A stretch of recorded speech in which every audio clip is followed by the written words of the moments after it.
نحمده ونصلي على رسوله الكريم أما بعد فأعوذ بالله من الشيطان الرجيم بسم الله الرحمن الرحيم فمن شهد منكم الشهر فليصم ومن كان مريضا أو على سفر فعدة من أيام أخر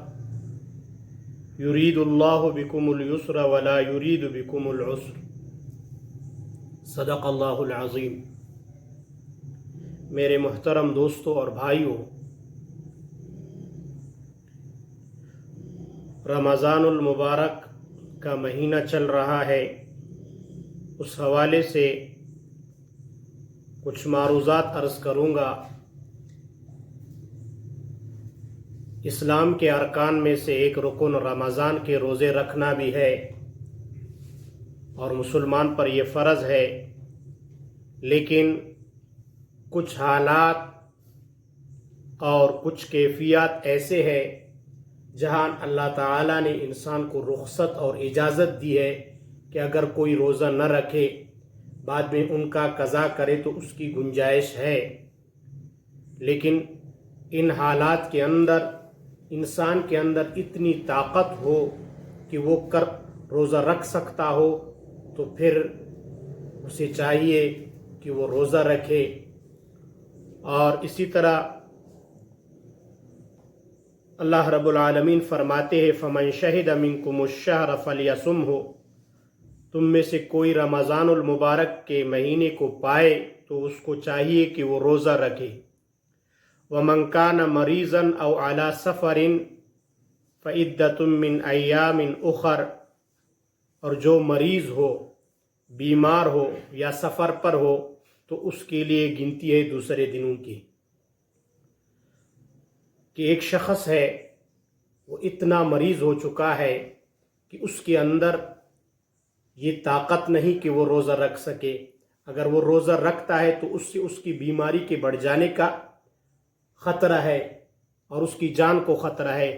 تو ایسے صورت میں وہ ان دنوں کو گنے جتنے اس کے روزہ قضا ہو چکے ہیں، پھر ان کا قضا کرے، اس کے لیے اختیار ہے۔ لیکن شرط یہ ہے کہ وہ ایک ایسے ڈاکٹر یا طبیب یا حکیم جو باشرع ہو، جو شریعت سے واقفیت رکھتا ہو اور شریعت کا شعور رکھتا ہو، وہ اس کو مشورہ دے کہ آپ کا مرض ایسا ہے کہ اگر آپ روزہ رکھیں گے تو اس سے یہ بڑھ جائے گا، تو اس صورت میں اس کے لیے گنجائش ہے کہ وہ روزہ قضا کرے اور روزہ نہ رکھے، بعد میں اس کا قضا کرے۔ اور اگر ایسے ڈاکٹر جس پر شرعاً اعتماد نہ ہو، جس پر آپ کو اعتماد نہیں ہے اور شرعی طور پر وہ شریعت سے واقف نہیں، تو اس کی بات کا اعتبار نہیں کیا جائے گا۔ اور اسی طرح ایک سفر پر ہو، سفر میں بھی گنجائش ہے، جس طرح نماز ہے کہ نماز کے 2 رکعت بن جاتے ہیں 4 رکعت کی، اسی طرح سفر کے اندر بھی اختیار ہے کہ رسول اللہ صلی اللہ علیہ وسلم نے سفر کے اندر روزہ رکھا ہے اور قضا بھی کیا ہے، یہ امت کی سہولت کے لیے، تاکہ امت پر اگر ایسی گران گزرتا ہو، لیکن اللہ رب العالمین کے فرمان کا مطلب یہ ہے کہ یہ رخصت ہے، اگر کوئی اس پر عمل کرے سفر کے باوجود وہ روزہ رکھے تو وہ روزہ رکھ سکتا ہے، اور بیماری زیادہ ہو تو اس صورت میں روزہ نہ رکھے تو اس کا قضا کرے گا۔ اسی طرح رمضان المبارک کا روزہ قصداً اگر کوئی قضا کرے تو اس پر کفارہ ہے اور 2 مہینہ لگاتار روزہ رکھنا ہے۔ لیکن اگر ایک روزہ کسی سے قضا ہو گیا تو اس کا قضا تو ہے، لیکن جو رمضان کے غیر یعنی اور دنوں میں اس روزہ کو رکھے گا تو وہ اس کو ثواب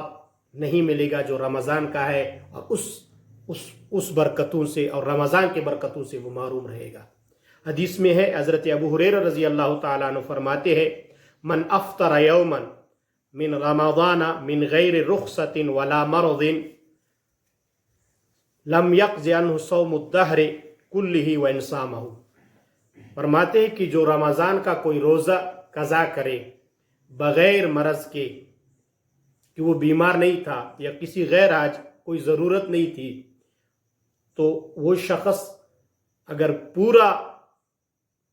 زندگی روزہ رکھے تو اس کو وہ پورا نہیں کر سکتا جو رمضان کا روزہ ہے۔ تو اتنا بڑا مقام اللہ تعالیٰ نے رمضان کے روزوں کو دیا ہے، جس میں انسان کو اللہ تعالیٰ توفیق دے تو وہ روزہ رکھے۔ اور اسی طرح عورت پر جیسے کہ نماز، ایام حیض جو مہینے کے اندر اس کا ماہواری کے خون آتے ہیں، اکثر دن 10 ہے اور اس سے کم 3،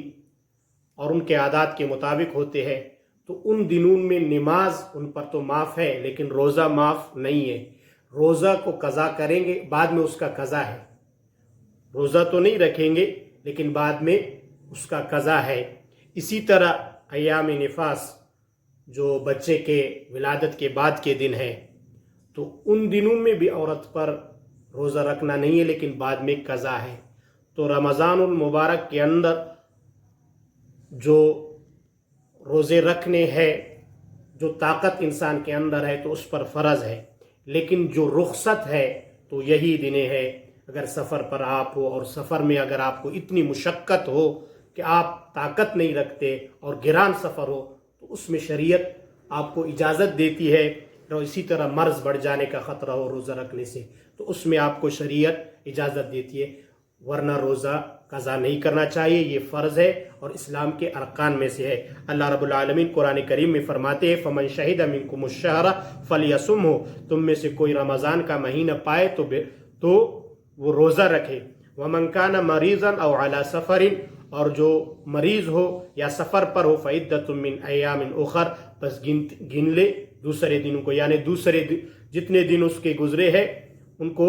گن لے، بعد میں ان کا قضا کرے۔ یرید اللہ بکم اليسر ولا یرید بکم العسر، اللہ تعالیٰ چاہتا ہے تم سے آسانی، یعنی تمہاری سہولت کو چاہتا ہے۔ ولا یرید بکم العسر، نہ تمہارے لیے مشکلات نہ دشواری۔ اللہ تعالیٰ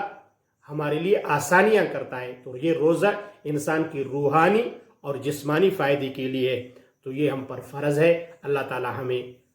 روزوں کو رکھنے کی توفیق عطا فرمائے، اور جو اللہ تعالیٰ نے فرمایا ہے اور اس کے رسول نے ہمیں ان پر عمل کرنے کی توفیق عطا فرمائے۔ وآخر دعوانا ان الحمد للہ رب العالمین۔